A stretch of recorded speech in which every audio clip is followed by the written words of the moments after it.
what got me to where I am, and where I continue to go and where I will continue to go, is an insane work ethic. Yes. And it's an insane work ethic that you can only put in that amount of work if you were doing something that you are passionate about. And that's what I have engaged my entire life's work in, things that I am passionate about.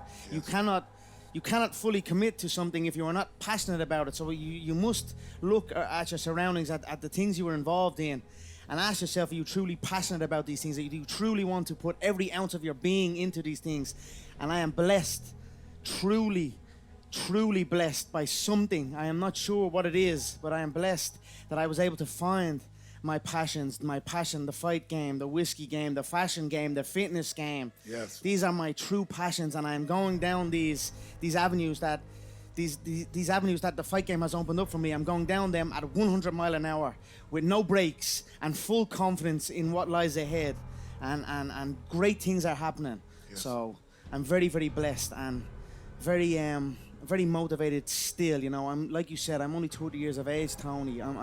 I have gone through times in my young career of lapses in motivation and seeking that energy, but you know, coming into a place like this and receiving an invite from yourself, a powerful man. You are a powerful man. We are all powerful people here, but you use your power not to boss. Like I have been thinking, we should use our power to lead, yes, never to boss. And that's what I'm trying to do with my people around, to lead and grow, and let's see what the next 30 years will bring, because I've no doubt it will be more amazing historical things. I'm only young, Tony, you know, I'm still learning the game, and I don't claim to know it all, but what I do know, I know it damn well, you know, and I'm continuing to learn and continuing to push on, and that's where I'm at now. So your lack of commitment is almost an insult to the people who believe in you, and that's what I'm trying to tell myself. I said, there's people who believe in me, so this is what I'm telling myself right now, today. There's people that believe in me, and me having this half commitment,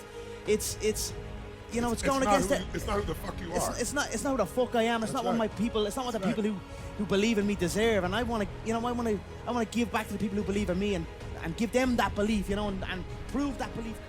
I'm the best ever. I'm the most brutal and vicious and most ruthless champion there's ever been. There's no one can stop me. Lynx is a conqueror. No, I'm Alexander. He's no Alexander. I'm the best ever. There's never been anybody as ruthless. I'm Sonny Liston. I'm Jack Dempsey. There's no one like me. I'm from Nairclaw. There's no one that can match me. My style is impetuous. My defense is impregnable. And I'm just ferocious.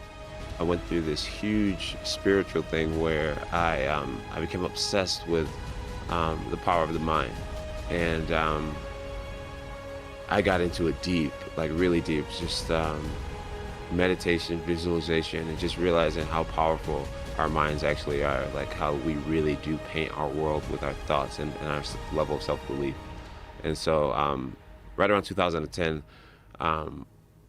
I just took myself to this different mental level where being very average-minded to actually believing that I was the shit and believing that I could be the shit and that I could be the GOAT and be the greatest and never lose. And to, like, I took myself to a different place mentally, and a lot of it came from mental practice and meditation and visualization and just seeking knowledge from people who are strong believers, guys like Les Brown and Tony Robbins and guys like that. I just became really obsessed with just learning about the power of the mind. So I used to meditate. Now I just kind of, I have a lot of things that stuck with me, a lot of ways of believing that stuck with me that just subconsciously I know who I am and what I'm capable of and how I believe and how powerful my mind actually is. I definitely lost myself at one point in my life. And I feel like right now I'm at this position where I am myself, and I can see John Bones Jones, and I'm like, I can like look at my career.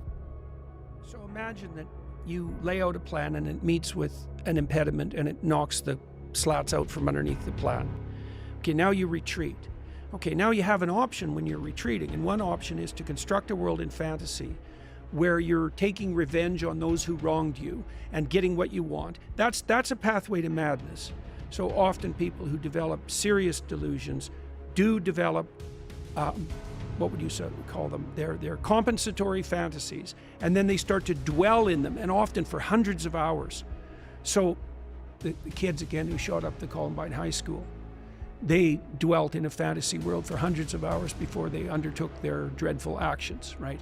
But you can also flip back into yourself, let's say, and you can, this is like confession and atonement.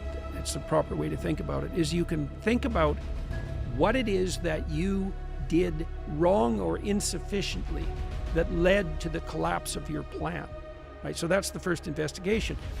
I made some sacrifices. I attempted to bring about a particular form of the future. It didn't happen. Okay, why?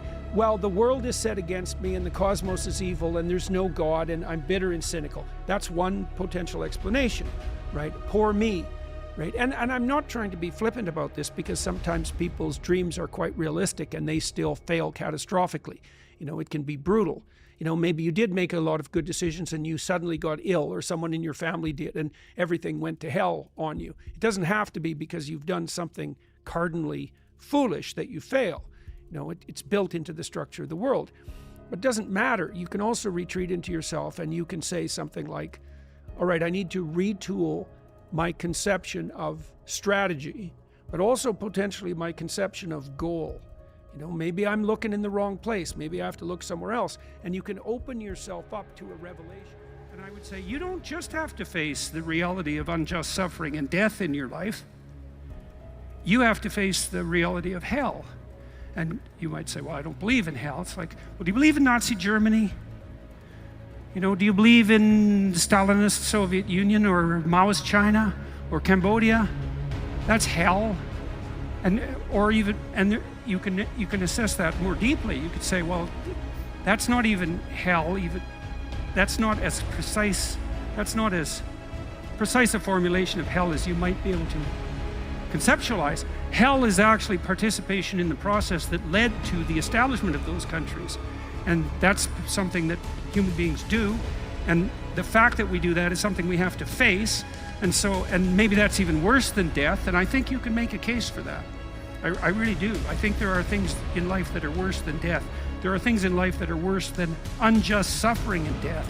And the things that lead to hell are worse.